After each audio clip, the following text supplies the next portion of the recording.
Welcome everyone to beautiful downtown Manila. You are looking at scenes of the University of Santo Tomas, the oldest university in Asia.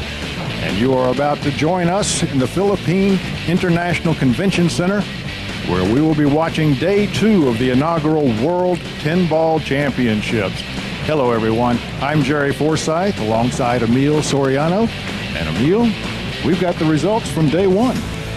Yesterday, the opening day proved to be a very exciting start to this inaugural tournament. Daryl Peach, our reigning world 9-ball champion, going against Sit Ching, defeating him 9-4. Some upsets here for the Filipino players. Antonio Gabica going down against Marcos Shamat. Of course, wins with Wu Cha-ching, Marlon Manalo, Johnny Archer, bowing down to Martin Kempton. Yes, and Tony Drago lost yesterday, along with Thomas Ingert, so some big names are already beginning to fall here. It's a very tough format. Right now, we're in the group stages, and all the players are involved in groups of 8. They must finish in the top 4 of those groups, or they go home and they do not get to stick around for the knockout stages. Our first match today will be Mark Gray versus Torsten Hohmann. Yes, and Mark Gray from England, known as Granite. He is actually the Euro #1 right now and has won the British Grand Prix main event. Defeated Roslo Babica from Poland 9-3.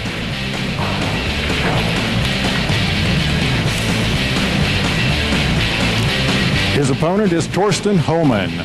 And Torsten, of course, has a lot of experience on this stage. He's the champion of the 2005 World Pool League. He won the BCA Open 9-ball championship in 2005, and he is the 2003 WPA World 9-ball champion. So this is going to be a great match. Please stay with us. Right now, we're going to go down on the main floor and join our Master of Ceremonies, Mr. Ted Lerner. Ladies and gentlemen, a very good afternoon to you. It's day 2 of the inaugural World 10-Ball Championship. We are coming to you live from the Philippine International Convention Center in beautiful Manila, Philippines. It's sanctioned by the World Pool and Billiards Association and promoted by Raya Sports. We're in the group stages. It's a race to 9, winner breaks. Now, let's meet the players. Firstly, from England, please welcome Mark Granite Gray. And his opponent, from Germany, the former World 9-ball champion, the hitman, Torsten Hohmann.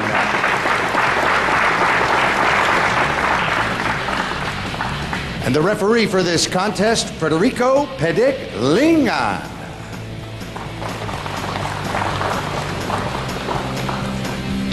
It's a race to 9, and it all begins with this lag. Whichever player can bring his ball back closest to the head rail will win the lag and will have his choice of breaking or turning the break over to his opponent. I don't think you'll see them do that. Yes, Chair, and I spoke to Torsten before this match. This is the first time that both players will be actually playing against each other. So no known record here. Of course, Mark, playing in the Euro Tour, has a lot of experience around. Well, you can believe they're going to be watching each other very, very closely because they want to feel out whatever weaknesses their opponent may have so they can play to those weaknesses. 10-ball. What a game. And what a rack 10-ball has. You know, you don't have that wing ball flying in like you do in 9-ball. You have to hit these balls hard and hope something falls. Well, usually what happens is you tend to experiment because, as Jerry has been saying, yes, the break, very key here in 10-ball. You have to really pound them to get action. Well, Torsten can certainly pound them. He is a very fit young man with a lot of strength. But he's come up dry, and he's going to have to turn the table over to the Granite Man, Mark Gray. Torsten has been doing some jogging recently. Been running like 8 kilometers a day trying to get fit for this tournament. Well, take a look at his arms. He uses the weight machines as well. He's a strong young man. You can see that break just didn't work for him, but he'll find a way to make it work later in the match. So dry break here. possible safety on the 1 ball. Remember, it's 10 ball and you have to call your shots here. But if it's actually a given, you don't have to necessarily point to the pocket. Well, Mark's not going to be happy with that effort. He meant to hide that cue ball behind the 3, and it leaked way out on him. So now Torsten has a full ball with which to work. He can choose to take on that very tough shot, or he can choose to duck. The cut is on, but that's a mighty fine cut there and might run into the 4, so possibly safety here. Well, you know, really, because of the position of the 2 ball at Emil, I look for him to take the shot on, because if he misses it, he can play a 2-way shot where the miss will wind up in a safe position. The natural angle will take him back to where near the 2 is. Torsten is a wily veteran now, former world champion, a great straight pool player.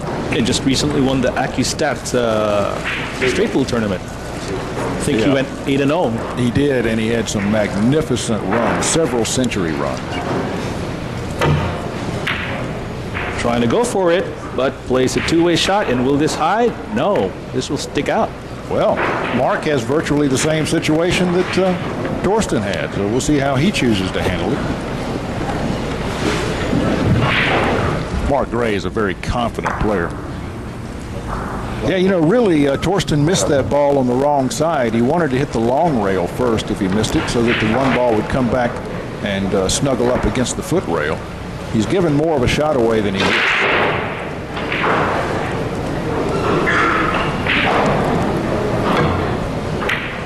Mark trying the same shot, but he'll be lucky here and duck behind that black 8. Oh, that's a pretty good result. Torsten really has a problem now. It's going to be hard to duck. There's no shot available to him, so he's got to go for a safety. He would look to hide this cue ball. Can actually swing 2 rails. I don't know if it goes because that the side pocket actually interferes with the angle to come out for that 1. Or he may be able to shorten that with English, but he's staring down at the foot rail, so he may try a single rail escape. Adding a little bit of a masse here, probably, to curve that cue ball around that 6 ball. That's what it is. Well, he doesn't like it. You can tell he's going to take a bit more time to get comfortable with this effort. Both players coming from the winner's bracket. The winner here will gain a berth to the top 64. Indeed, and the loser will still have 1 bullet left to fire. Torsten wishing that cue ball would stick behind the 8, but no, it pops out. Yeah, he's going to go back to his chair in disgust now because he's left a shot for Mark. And the first part of this rack is pretty easy to get through. Should he gain position on the 2 ball, which we fully expect him to do. 3 ball sitting right down there on the same end of the table. Yeah, the balls are pretty much open here. They really are.